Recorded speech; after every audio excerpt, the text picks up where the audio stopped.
जय यशस्वी शेतकरी मित्र, प्रश्न तुमचे उत्तर आमचे या सत्रामध्ये आपलं स्वागत आहे। बाळासाहेब कोलते या शेतकऱ्यांनी एक तक्रार केलेली आहे।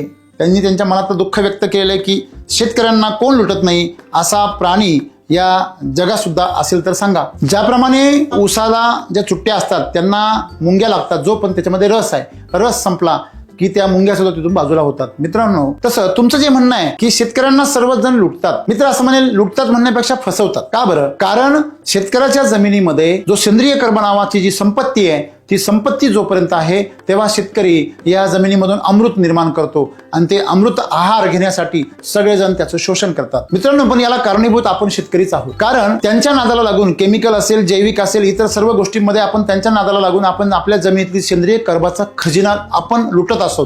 आणि त्या ठिकाणी असलेले गांडूळ, त्या ठिकाणी असलेले जीवाणू, त्या ठिकाणी असलेल्या ज्या मित्रबुरशा, मायक्रोरायझा सारख्या यांना आपण उपासमार करतो आणि त्याची भरपाई आपण, ते आपल्यावर उपकार करतात आणि आपण त्यांच्यावरती केमिकलचा मारा करून, औषधांचा, रासायनिक विषारी औषधांचा मारा करून ते आपण त्यांना नायनाट करण्याचा प्रयत्न करतो, आपण त्यांना नुकसान पोहोचवतो।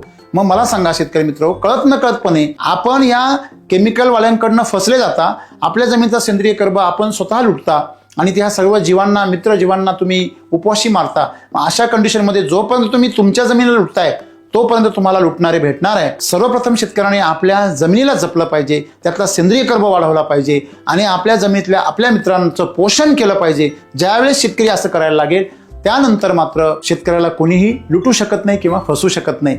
आणि म्हणून पहिली माती बलवान केली पाहिजे शेतकऱ्याने आपली, तर त्याचं पीक पैलवान होईल आणि तो आपोआप धनवान होईल। त्यांनी लुटणं बंद केलं की त्यालाही लुटायचं आपोआप बंद होईल।